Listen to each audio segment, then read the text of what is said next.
네, 화요일 우리 증시 그래도 점차 안정을 찾아가려고 노력하고 있는 지수입니다. 코스닥 오늘 장중에 특히 오전장에 3% 넘게 급락하면서 많은 분들 우려하셨는데요. 저희가 오프닝을 할 때만 해도 2%대 약세였고 현재는 1.88% 내림세로 낙폭을 더 줄여냈습니다. 과연 어제 오늘의 이 분위기 어떻게 해석을 해야 되는 건지 변영인 대표, 김태성 본부장과 함께 이야기 나눠볼게요. 어서 오세요. 네, 안녕하세요. 네, 반갑습니다. 어제 정말 뜨거웠던 게 그 공매도 금지 이슈였잖아요. 네. 그래서 앞으로 어떻게 될 건데가 많은 분들이 궁금해했던 주제였습니다. 오늘도 준비해봤어요. 함께 보시죠. 공매도 금지, 오히려 이럴 때 비중을 확대해야 될까요? 비중을 축소해야 될까요? 사실 어제는 일단 앞으로의 전망보다는 당일의 그 쇼커버링 효과, 추심 개선 효과로 인해서 우리가 빵빠레를 울렸다면 오늘부터는 또 이성적으로 어제와 오늘 뭐가 다르고 앞으로 어떤 신호가 보였는지 철저하게 분석을 해야 되는 타이밍인데 일단 어제와 오늘의 뭐 시장의 분위기라던가 혹은 수급의 분위기에 변화가 있다면 어떤 게 있을까요, 본부장님? 일단 전체적으로 우리나라 증시만 굉장히 강했다라고 좀 표현을 드리고 싶어요. 네, 사실 어제장이요. 이제 네. 그렇죠. 어제 기준으로 보면 뭐 일본도 물론 강했습니다만 글로벌 증시에서 먼저 우리나라 시장이 강하게 올라왔던 부분은 아무래도 우리나라 단일 시장의 이슈였기 때문이 아니었나라는 생각이 들고 있고 전일 글로벌 증시가 뭐 약하진 않았습니다. 굉장히 좋은 모습을 보였다라고는 하지만 어제 너무 과하게 오버슈팅이 좀 나왔어요. 그러다 보니까 추가적으로 공격적으로 뭔가를 매수하고자 하는 주체보다 일단 단기적으로 내가 어제 사둔 거 수익 난 것부터 챙기고 보자라는 그러한 이 매도의 심리가 조금 더 강하게 나왔었던 하루가 아니었나라는 의견 한번 드려보도록 하겠고요. 일단 더욱이 실적이라든지 향후에 이제 성장성을 두고 굉장히 노이즈들이 많았던 주도 업종이라든지 이 성장 섹터에 우리가 굉장히 관심을 좀 가졌었던 부분이었지 않습니까? 그러다 보니까 아직까지 그 근본적인 부분이 해소가 되지 않았었기 때문에 그렇죠. 지금은 단기적으로는 어쩔 수 없이 수급적인 변화에 우리가 그 트렌드에 익숙해져야 되지 않을까라는 의견 한번 드려보도록 하겠습니다. 네, 어제와 오늘 수급도 반대였고요. 그리고 말씀해 주신 것처럼 저희 시청자분 중에 한 분도 네.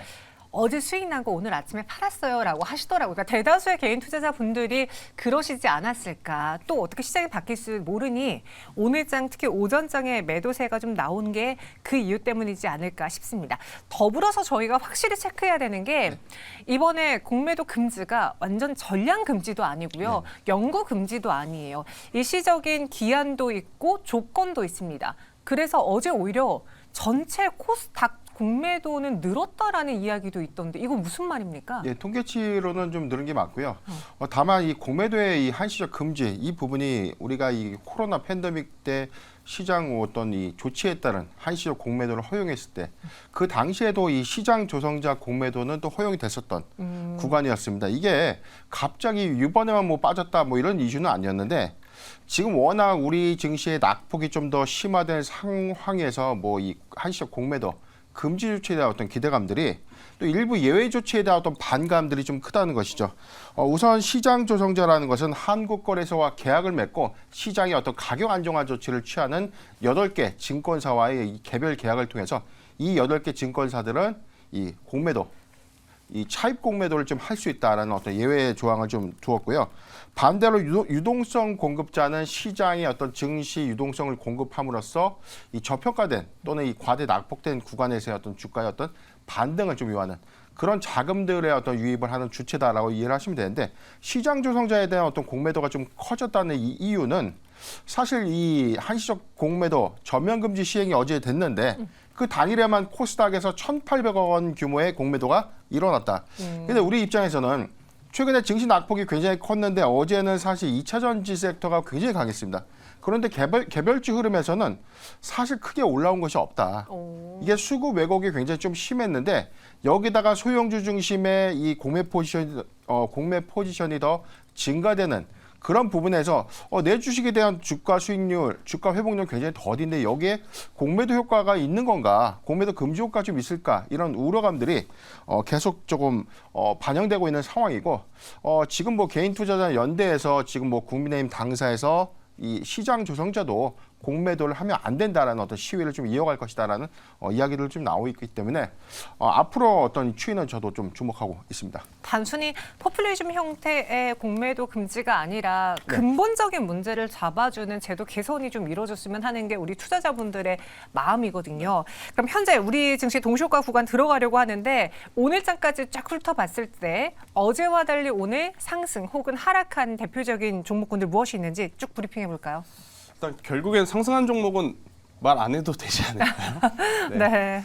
2차 전지가 뭐 전체적으로 지금 이 상승한 종목의 이제 대표적인 이 주제로 좀 뽑히고 있고 또 이제 반도체도 같이 움직였는데 오늘 같은 경우에는 낙폭 자체가 2차 전지도 좀 과하게 나온 하지만 반도체 같은 경우에는 상대적으로 낙폭이 조금 적은 상태에서 지금 흘러가고 있고 네. 지금 작은 테마주들이 이런 또 빈집을 노리고 있다라고 좀 보시면 될 것 같아요. 유럽도 그렇고 아시아도 그렇고 우리나라도 그렇고 지금 빈대라고 하는 이슈 때문에 또 관련주들이 계속해서 이제 이 발빠르게 변동성을 좀 보이고 있다라고 좀 보시면 될 것 같고 이 정치 테마주들이 참 이럴 때 정말 얄밉게 올라가는 것 같습니다. 맞아요. 그래서 굉장히 또 빠른 속도로 움직이고 있는 상황이긴 합니다만 일단 공매도 테마라고 좀 저는 표현을 좀 붙이고 싶거든요. 지금 그 테마가 한번 확 휩쓸고 좀 갔지 않습니까? 어제는 확 올랐다가 오늘은 한번 쭉 내렸다가 그럼 결국 지금 상황에서 우리가 뭐 계속 가는 섹터를 공략하느냐 안 가는 섹터를 공략하느냐 이걸 미리 고민할 필요는 없다 생각이 듭니다. 저는 오늘보다 내일 장 중후반부가 가장 중요하지 않을까라는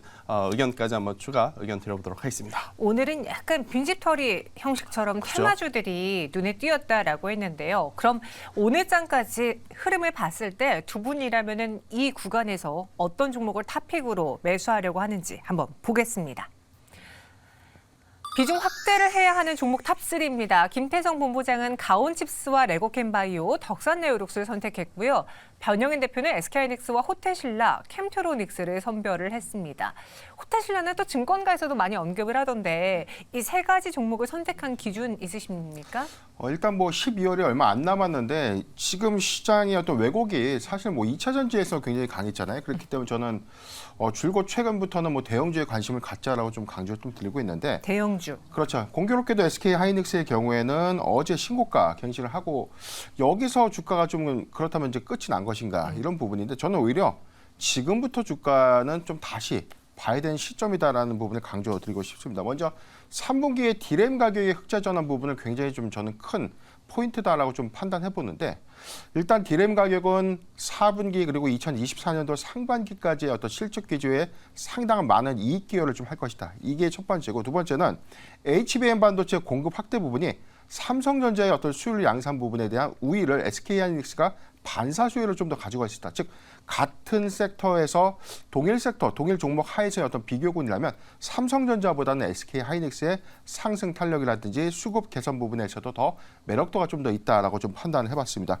일단 4분기 기저 효과에 대해서는 뭐 메모리 반도체 부분에 대한 약진 그리고 굉장히 큰 폭의 어떤 이익 개선을 좀 할 것이다라고 전망하고 있는데 지금 10월 기준에서는 이 수출 반도체 이 수출 감소폭이 좀 최저치로 좀 떨어졌다. 이 시그널은 11월 기점에서는 굉장히 양호한 실적 개선의 어떤 이 부분이다라고 저는 판단해봤고요.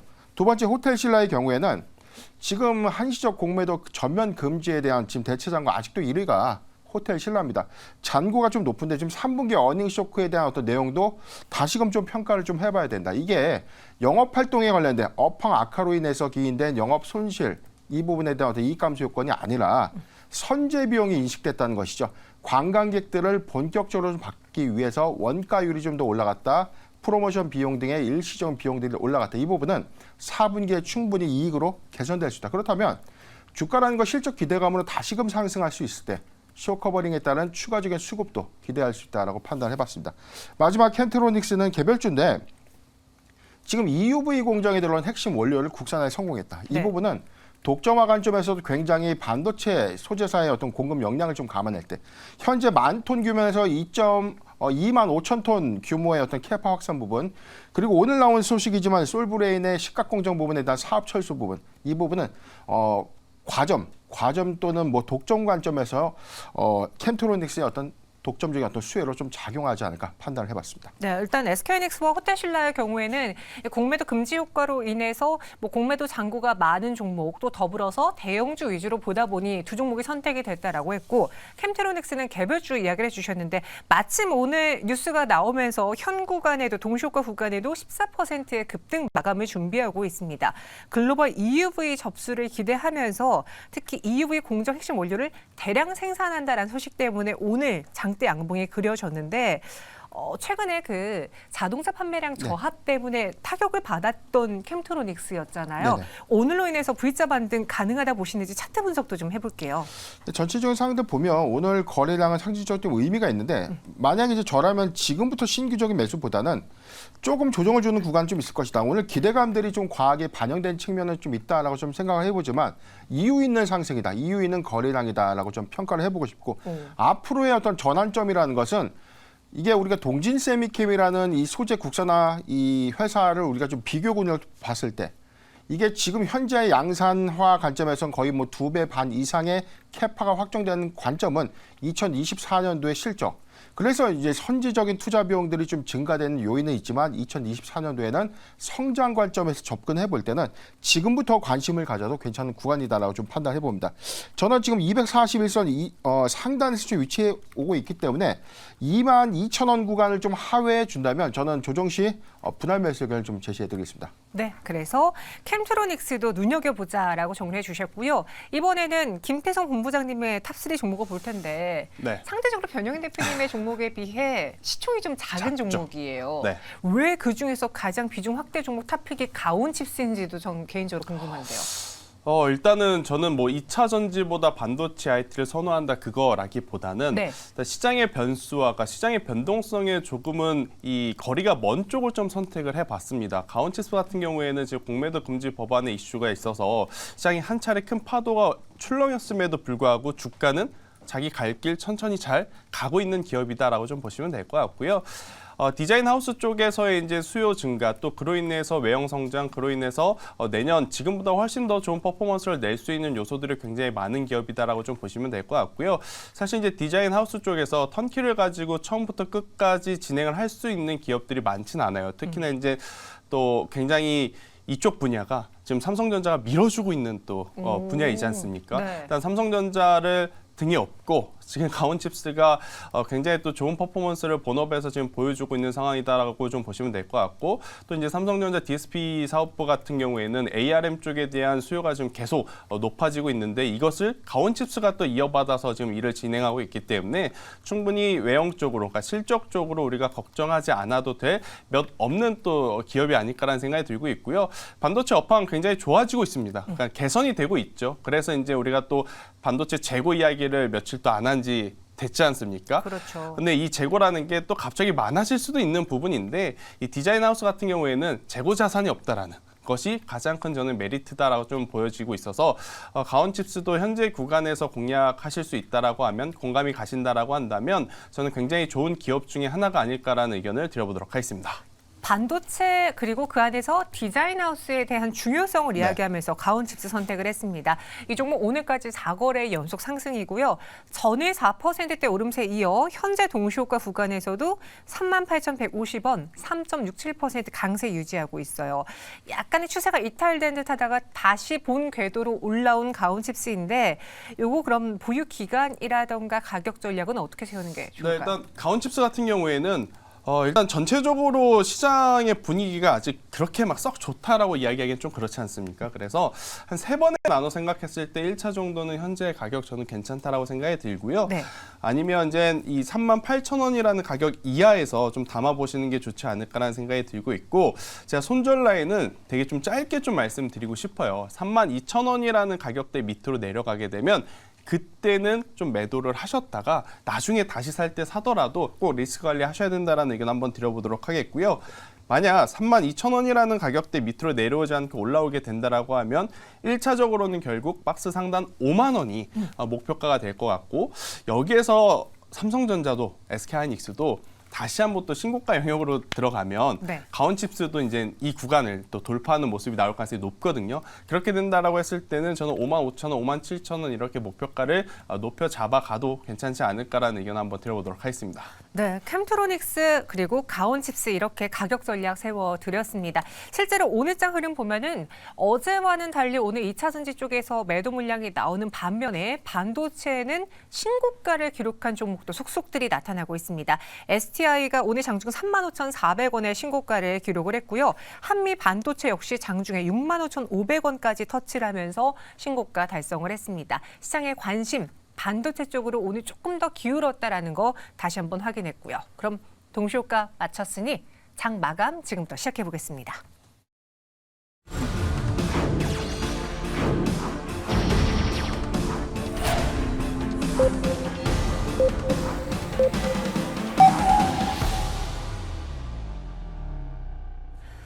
네, 11월 7일 우리 증시 장을 마쳤습니다. 오늘 오전장에 좀 뉴스들이 자극적으로 나왔죠. 공매도 효과 별 볼 일 없네. 공매도 하루아침 일일 천하래라는 이야기가 있었는데 물론 전일 코스피가 역대급으로 많이 올랐기 때문에 그에 대한 매물 소화라던가 살짝 쉬어가는 듯한 흐름이 오늘장 나올 수 있습니다. 그리고 낙폭이 오후에 더 커지지 않았다라는 점에서 안도할 수 있었고요.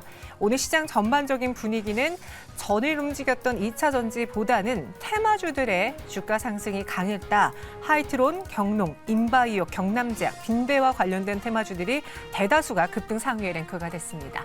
정확한 종가 상황과 함께 오늘 시장 다시 한번 분석해 드릴게요. 먼저 김예솔 아나운서부터 만나보시죠. 네, 11월 7일 화요일 클로징벨 플러스 마감 상황 전해드립니다. 공매도 전면 금지 둘째 날인 오늘 우리 국내 증시는 어제의 상승분을 이어가지 못했습니다. 코스피는 장중에 낙폭을 3%대로 키우기도 했었는데요. 코스피는 외국인과 기관의 동반 매도 이어지면서 전거래일 대비 2%대 하락했습니다. 2,443선에서 거래를 마쳤고요. 코스닥 역시도 동반 매도가 이어졌는데요. 1.8%대 하락하며 824포인트 선에서 거래를 마감했습니다. 어제 수급이 강하게 들어왔던 외국인마저도 우리 국내 증시를 좀 외면하는 모습이었는데요. 외국인들은 오늘 어떤 종목을 담아냈는지부터 살펴보시죠. 이 하이브 오늘 넷마블이 이 보유 중이던 하이브의 주식을 블록딜로 처분한다라는 소식이 전해지자 오늘 시장에서 외국인들의 순매도가 이어졌고요. 주가 역시도 낙폭을 키워갔습니다. 5% 가까운 하락률을 보이고 있고요. 그리고 오늘 어제 또 많이 담아냈던 2차 전지 기업들 외국인들의 순매도가 계속해서 이어졌습니다. 유일하게 오늘도 좀 상승분을 이어갔던 에코프로가 오늘 3%대 상승했고요. 그리고 외국인들의 순매도가 이어지면서 포스코퓨처엠, 금양, 그리고 삼성 SDI까지 일제히 하락하는 모습이었습니다. 이 어제 지수 상승을 이끌었던 2차 전지 기업들 오늘 대체적으로 좀 낙폭을 많이 키웠는데요. 어제 상한가를 기록했던 LNF가 오늘 15% 넘는 급락 흐름을 보였습니다. 그리고 LG에너지솔루션도 10%대 낙폭을 키웠고요. SK이노베이션, LG화학, 삼성 SDI까지 시총 상위 종목들 일제히 하락하는 모습을 보여줬습니다. 2차 전지 이뿐만이 아닌데요. 소재 부품 기업들까지도 오늘 낙폭을 많이 키웠습니다. 이수 스페셜티 케미컬은 4거래일 연속으로 상승 흐름을 보여주던 기업인데요. 오늘 14% 넘는 하락률을 보여줬고요. 그리고 오늘 신규 상장 기업들이 좀 낙폭을 많이 키웠습니다. 유진테크놀로지와 신성 ST 그리고 퓨리까지 신규 상장주들 두 자릿수 하락률을 보였고요. 그리고 오늘 포스코 그룹주가 좀 영향을 받으면서 포스코 홀딩스도 11% 하락률을 보여줬습니다. 한편 오늘 윤석열 대통령이 내년에 총선을 앞두고 인선 작업을 벌인다라고 밝혔는데요. 특히 한동훈 법무부 장관의 이 총선 출마 기대감이 커지면서 이 관련 테마주들이 움직이기도 했습니다. 체시스가 21% 급등을 보였고요. 오파스넷, 태양금속, 부방, 그리고 유니드 BT플러스까지 정치 테마주들이 움직이는 시장이었습니다. 이렇게 부진한 시장 속에서도 테마 기업들이 움직였는데요. 한편 오늘 코스닥 시장에 상장한 기업도 있었습니다. 바로 소닉스인데요. 이 무선 통신 필터 파운드리 기업입니다. 오늘 공모가 7,500원으로 코스닥 시장에 입성을 했고요. 오늘 시장에서 급등 출발하면서 오늘 50% 넘는 상승률을 보여주기도 했지만요. 그 상승분을 대체적으로 좀 반납을 하면서 25% 상승하며 9,430선에서 거래를 마감했습니다. 어제의 뜨거운 시장을 오늘은 이어가지 못한 시장이었습니다. 하지만 그 속에서도 분명히 상승하는 기업들은 있었는데요. 클로징벨 플러스 통해서 자세한 대응 전략 함께 세워보시죠. 네, 오늘 마감 브리핑 확인을 해봤습니다. 외국인과 기관의 매도 속 그리고 오늘 원달러 환율은 전일 깼던 1,300원 위로 다시 올라오면서 0.81% 오른 1,307원 90전 지나고 있는데요. 가장 궁금한 질문 드려볼게요. 어제 강한 상승이 나왔고 오늘은 하루 만에 하락을 했습니다. 건전한 조정으로 봐야 되는 겁니까? 아니면 어제의 상승은 공매도 효과로 인한 일시적인 것으로 봐야 되는지 김태성 본부장님 평가해 주세요. 어려운 질문이네요. 네. 일단 어제 상승폭이 굉장히 컸기 때문에 지수 기준으로 보면 이 정도로의 조정은 충분히 나올 수 있다. 하지만 종목별로 보면 좀 상황은 다르지 않겠는가라는 생각이 들어요. 네. 저는 이 중심값이라고 하는 포인트를 굉장히 중요시 여깁니다. 그러니까 중심값이 뭐냐면 당일 10% 오르면 그 중심값은 저는 5%라고 봐요. 근데 그 다음날 조정이 나왔을 때 그 중심값보다 더 많이 밀리게 되면 저는 추가적으로 상승하기에는 보다 더 많은 돈이 필요하기 때문에 지금처럼 대내의 변수가 많을 때는 좀 불리하다라고 생각하는 투자자거든요. 근데 대다수의 종목군들, 2차 전지를 예로 들면 에코프로를 제외한 대다수의 종목군들은 어제 이 상승 폭의 절반 이상을 잡아먹는 오늘 조정봉이 나왔기 때문에 저는 수급의 변수는 조금은 더 지켜봐야 되지 않을까라는 생각이 들고 있고 그렇기 때문에 2차 전지를 오늘의 조정에 아무래도 공격적으로 추가 매수하자 이 가격적인 메리트를 이용하자 이런 이야기는 저는 드리긴 좀 어려울 것 같아요. 그래서 2차 전지 같은 경우에는 시간이 좀 필요한 그러한 상황이 아닌가라는 생각이 들고 있고 상대적으로 또 반도체 같은 경우에는 그 중심값을 좀 잘 지켜준 기업들이 굉장히 많고 오히려 추가적으로 상승한 종목군들도 좀 많다라고 좀 보여져요. 그래서 일단 현재 구간에서는 만약 단기적으로 어느 쪽이 더 갈 것이냐라고 물어보시면 저는 반도체 쪽이 조금 더 유리하지 않을까라는 의견을 한번 조심스럽게 드려보면서 지금은 많이 파지면서 가격적으로 좀 사고 싶은 욕구가 드는 쪽보다는 네. 조금 먼저 시세가 나는 쪽에서 대응을 하시는 것이 맞지 않을까라는 의견을 한번 드려보도록 하겠습니다. 지수 차원에서는 충분히 어제 그 급등 피로 속에 하락할 수 있는 조정이긴 한데 그 안에 어떤 종목들이 하락을 했나라고 봤을 그렇죠. 때는 시장에서의 한 축을 맡고 있는 2차 전지 쪽에서의 낙폭이 좀 컸기 때문에 좀 아쉬운 모습이었다라고 평가를 해주셨습니다. 네. 그럼 여기서 우리가 또 개별적인 종목들 체크해 볼게요. 첫 번째 오늘의 종가 펩트론 보겠습니다. 10.93%의 급등에 3950원 장 마감했고 장중에는 거의 뭐 거래 제한 폭 부근까지도 가르는 시도는 보였어요. 한 26%의 급등까지 보여줬는데 보니 세계 1위 비만 당뇨 치료제 기업 덴마크 노보노디스크와 미국의 일라이릴리가 펩트론의 당뇨 비만 치료제를 두고 독점적 권리를 요구하면서 몸값을 키울 것이다라는 기사가 나왔거든요. 네. 오늘 펩트론의 이 주가 흐름 어떻게 보셨는지 보유자들 오늘 고점에 매도하는 게 적절한 전략이었을까요? 어떻게 보십니까? 우선 오늘 나온 사실 기사가 뭐 새로운 어떤 내용들이 좀 아니었습니다. 네. 어제 이 펩트론의 홈페이지를 좀 보면 11월 6일 6시 저녁 6시 58분자에 1개월 지속형 비만 당뇨 치료제 개발 진행 현황을 업데이트한 이 홈페이지 공지문이 있습니다. 이 내용이 PT403 그리고 PT404에 대해서 지금 현재 텀시 진행하고 있고 지금 뭐 이 노보노디스크라고 뭐 칭하지는 않았습니다만 지금 인류 경쟁의 약물로서 독과점적인 어떤 지위에 대해서 회사의 어떤 이익을 고려해서 좀 진행을 할 것이다라는 어떤 예고편. 이 부분을 오늘 조금 더 세분화된 어떤 기사 내용 때문에 장중 26%대까지 좀 상승을 했는데 사실 저는 뭐 지금 당장의 어떤 모멘텀이 좀 소멸된 것은 아니다라고 좀 봅니다. 다만 지금 11월 기점에 11월 초에 뭐 노보노디스크와 일라이릴리의 실적 발표 기대감들 즉 이벤트가 좀 소멸이 좀 되면서 주가가 조금 조정을 좀 받은 이유가 좀 있었고요. 지금 펩트론의 경우에는 최근의 하락이 사실 지금 장기 지속형 이 주사제에 대한 어떤 약물이 뭐 큰 메리트가 없다는 어떤 이 풍문 이게 과연 뭐 가져갈 수 있을까? 과연 기술 수출을 뭐 할 수 있을까? 이런 우려감들이었는데 회사가 좀 일단 자신을 했기 때문에 네. 진행 상황에 대한 향후 결과는 이어질 것이다. 이 이벤트는 전 단기적으로는 좀 끝날 것은 아니지만 그래도 조정 시에는 좀 모아갈 수 있는 구간은 맞다라고 좀 판단을 해보지만 당장의 이벤트는 좀 없죠. 그렇지만 저는 연내 관련된 어떤 새로운 어떤 진행 사항들이 좀 나와준다면 추가적인 상승 여력이 좀 있다라고 좀 생각하고 있기 때문에 저는 조정 시 매수 유효하다고 좀 판단해 보겠습니다. 오늘 고점에 매도하지 못해서 종가에 이거를 던져야 되나 말아야 되나 고민하는 분들 많으셨을 텐데요. 뭐 지금 당장에 추가적인 새로운 이슈 속에 갑자기 이전 고점 트라이를 하진 않겠지만 그래도 모멘텀이 살아있기 때문에 나는 조정 시 오히려 매수 혹은 홀딩하겠다라는 의견으로 정리했습니다. 두 번째 오늘의 종가 특징 하이브 보도록 할게요. 장중에 8% 넘게 밀렸고요. 오늘 개파락으로 시작을 했습니다.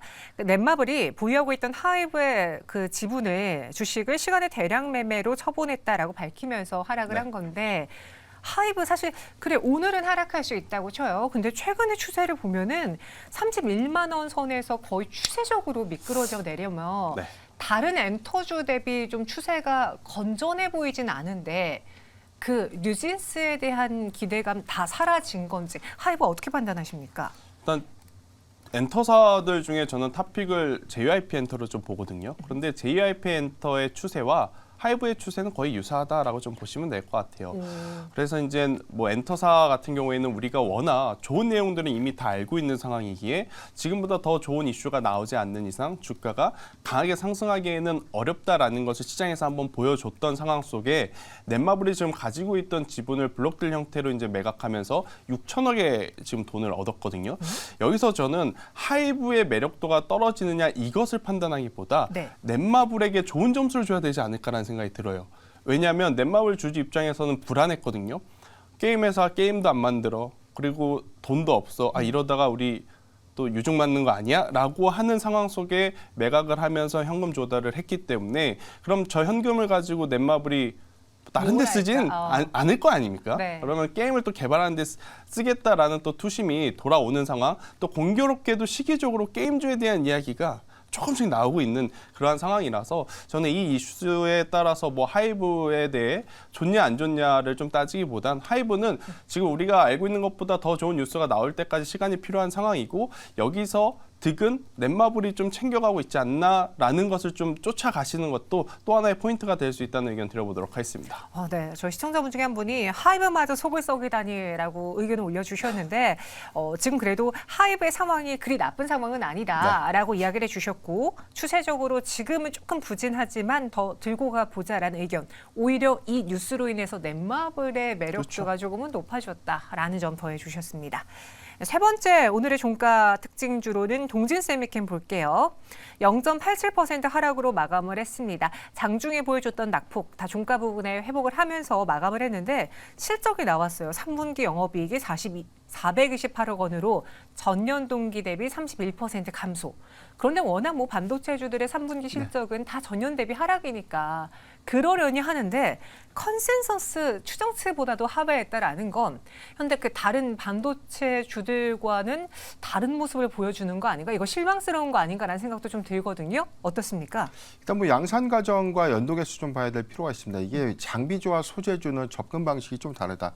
장비주의 경우는 시설 투자와에 대한 어떤 이 대체적인 어떤 신규 또는 증설 투자에 대한 어떤 기대 효과 속에서 수주가 선반영되거든요. 그렇기 때문에 장비주는 실적이 먼저 반영되는 효과가 좀 있지만 양산 과정에서 소재주의 어떤 공급량 이 부분 때문에 사실 뭐 3분기까지는 굉장히 반도체 업황이 좋은 것은 아니었다.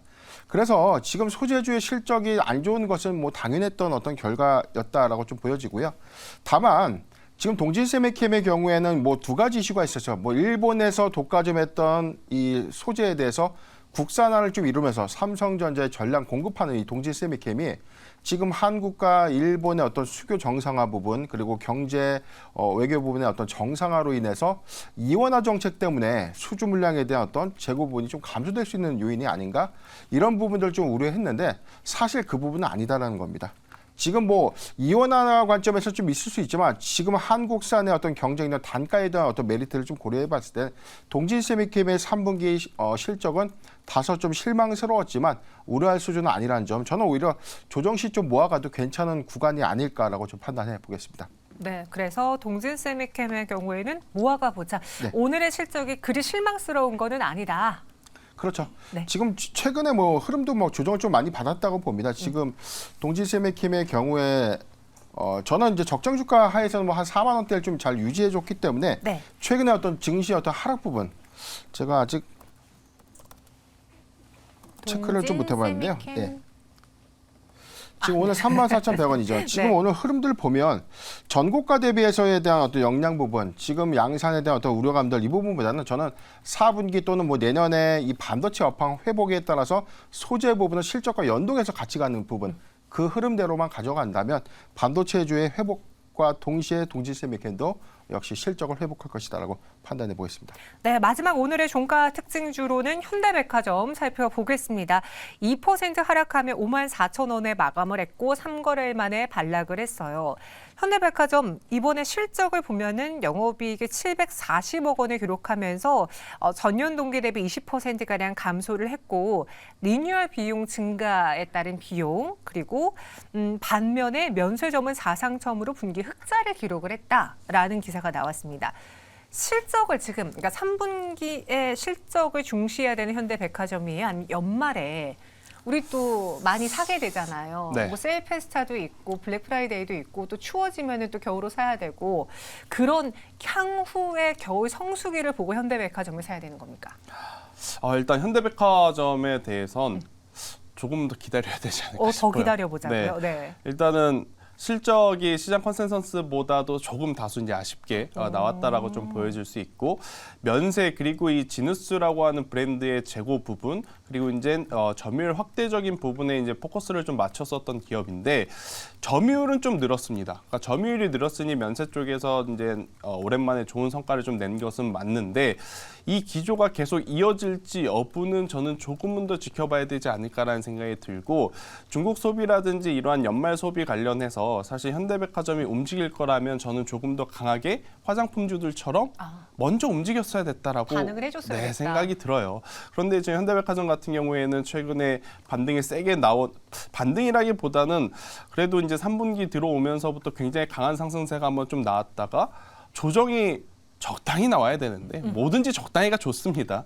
그런데 너무 급격하게 나온 상황에서 다시 한번 매수세가 또 강하게 붙기에는 모멘텀 자체가 저는 부족하지 않나. 만약에 실적이 시장 컨센서스보다 좋았다라고 하면 그래 현재 구간 굉장히 가격적으로 메리트 있겠구나라는 투심이 몰려올 수는 있겠으나 그렇지 않기 때문에 다소 시간을 두고 좀 보시는 게 좋지 않을까라는 의견 한번 드려보도록 하겠습니다. 안타깝지만 현대백화점의 경우에는 관망해보자 현 구간 매수 타이밍 기간은 아닌 것 같다라고 정리해 주셨습니다. 이제 내일장에 대한 우리가 체크해야 될 점들 빠르게 정리해 주시죠. 일단 오늘 증시 흐름, 저는 뭐 수급에 의한 어제 수급은 사실 뭐 좀 비정상적이었다. 그렇지만 오늘의 어떤 낙폭은 우려할 수준이 아니다. 오히려 수급 왜곡에 따른 지수 왜곡에 대한 어떤 정상화 과정이다라고 좀 평가해보고 싶고요. 3분기 실적 마무리 국면입니다. 대형주의 경우에는 이제 3분기 실적은 끝이 났다라고 판단해 보는데 이 소형주 코스닥 종목의 경우에는 이 법적 3분기 보고서의 제출일 11월 15일까지인데 개별주 이슈의 하에서의 어떤 이 실적 우려감들은 한 번 더 어닝 쇼크로 좀 작용할 수 있기 때문에 이런 부분들을 좀 잘 참고하면 좋을 것 같습니다. 네. 12월 얼마 안 남았기 때문에 성장주 중심 그리고 배당주 관점에서도 지금부터 좀 선침해가 좀 유효하지 않나 이 부분도 코멘트 드리겠습니다. 성장 배당주도 코멘트해 주셨고요. 김태성 본부장님은요. 뭐 전체적으로 방심은 저는 금물이 아닐까라는 생각이 듭니다. 네. 일단 이번 주 들어오면서 뭐 공매도가 금지되었기 때문에 우리나라 시장에 조금 더 좋은 순환매가 돌아올 것이다라고 이제 많은 분들이 좀 예상을 했겠습니다만 그게 하루 만에 지금 찬물을 좀 끼얹어 버리는 모습들이 연출이 많이 됐지 않습니까? 그럼 결국에는 일단은 오늘 많이 빠진 종목분들의 회복력이 제가 앞서 말씀드렸던 그 중심값보다 더 많이 나와줘야 된다라는 게 이제 가장 중요한 포인트가 될 것 같아서 저는 일단 내일은 오전부터 여러분들이 가격적인 뭐 메리트가 생겼다 그래서 공격적인 트레이딩을 하시는 것보다는 회복력을 보시면서 대응을 하시는 것이 맞지 않을까라는 의견을 한번 드려보도록 하겠습니다. 알겠습니다. 이렇게 오늘장 마무리까지 들렸고요. 조금 더 자세한 종목별 수상한 이야기는 잠시 후 MBN골드 김영민 매니저와 함께 이어가겠습니다. 두 분 여기서 인사드릴게요. 고맙습니다.